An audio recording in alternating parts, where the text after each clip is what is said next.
Yo, what's going on? This is Mongo, and this is just a short little video. I hope I won't ramble on too long. It's just directed at all the anxiety sufferers mainly, um, and depression, because sometimes you hear people get the mixture of both because they get angry because they are anxious. They don't even realize it in their brain. The anger can actually bring on anxiety, and if they're depressed, they get anxiety with it. Some people just have anxiety alone, but I got the combination of two in a way. Um, I actually made a video on this a few minutes ago, and you wouldn't believe it. I was talking for like 10 minutes, and an error came up on YouTube. So fuck YouTube.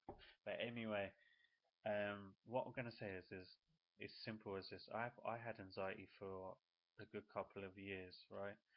And I was always on 10 milligrams of Lexapro.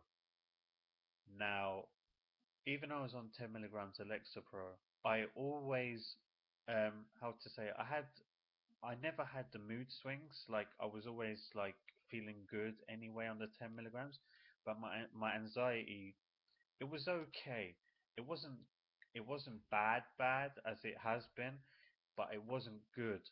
And I just used to get on with it. Only when I started getting involved with the outside world, as everyone does. You know, you've got to do shopping, you've got to live life. You can't just, melt and rot in your house forever. So, and as the years went on, I just realized like I can't keep like living like this anymore. Going in public and sweating. That's how I used to deal with it. I used to be in public and I would sweat. If it wasn't on my head, I'd be like, you'd think you're gonna pass out.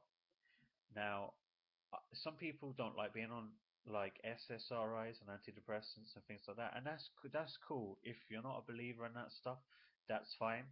But don't be one of these people who are like, "Oh, I don't believe in antidepressants, and I ain't gonna do nothing about my life," and just sit there on the fence the whole time, going, "Oh, I won't take an SSRI, but I'll just sit here and have anxiety." If you're not getting the help another way, which I know people do, they like you know getting help, like canceling, talking to someone and chatting to someone, and that's great, that's wicked. At least they're fixing it that way. And you've got the people who take SSRIs and things like that, like me. Now, the reason why I'm doing this video is because you know I just want to say, like, because like I don't know if people watch like things like Alex Jones and all this stuff, and they get paranoid and they're like, "Oh my God, the drug's gonna mind control me and it's gonna change me and I'm gonna turn to an alien and all this shit." No, that's not gonna happen, right? I went on 10 milligrams and I felt really good. My emotions were still there. Like I could still cry. I still was passionate about everything, if not more passionate. Whereas before I wasn't. I wasn't passionate about certain things. I never had any ideas. Now I have more ideas. Um, and it was only the last 2 or 3 years I was like, do you know what? I just can't live like this anymore. And the last straw for me was this year. I started a new job in a certain company. Um, Now I left because I didn't agree with what I saw. But here's the thing: knowing how I am, if that had been me with no anxiety, I probably would have stayed on at least a month to get my paycheck. I mean, I left before I even got a paycheck, man. Like I just left. If it had been me, um, not with anxiety, I probably would have stayed on, got my paycheck. But no, I didn't like what I saw, so I just left immediately. And that was the last straw because while I was there, yeah, I was chatting to everyone. Everyone said I was fun and I was really outgoing, but they didn't know what was going on inside. That even though I was doing all that, there was loads of times where I just felt like I'm gonna pass out or I'm gonna, I didn't feel comfortable. Um, I'm not saying you should feel comfortable knocking on people's doors, getting them to sign up to a certain company, but you shouldn't get to the part where you can't even talk at the door. And that's what was happening with me. So I just gave in. I said, right, nah, this year I'm gonna make sure I'm better. So I don't keep having the same excuse year after year, going, "Oh, it's my anxiety, it's my anxiety."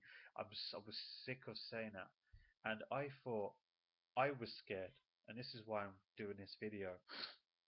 It's because I was scared to increase the dose because I thought, "Oh, I'm going to be like a zombie, or I'm not going to be myself. I'm not going to have my own thoughts or anything." No, it's not true. I feel exactly the same. I'm in control of my own emotions, my own ideas. Everything is me. It's just me, but switched on more. I'm just more alive, which you should be. If we want to be dead, when we die, we die. So while we're alive, let's be alive and let's make life beautiful and let's make life positive as much as we can because we don't know when we're gonna go, you know. So that's the way you got to be. And I went to the doctor and I learned a thing or two because he said it's really interesting that you were on 10 milligrams for 3 to 4 years that you were. And I said, why? And he said, because that's amazing because we don't even classify that as a dose anymore. And I was like, I thought 10 milligrams was a dose.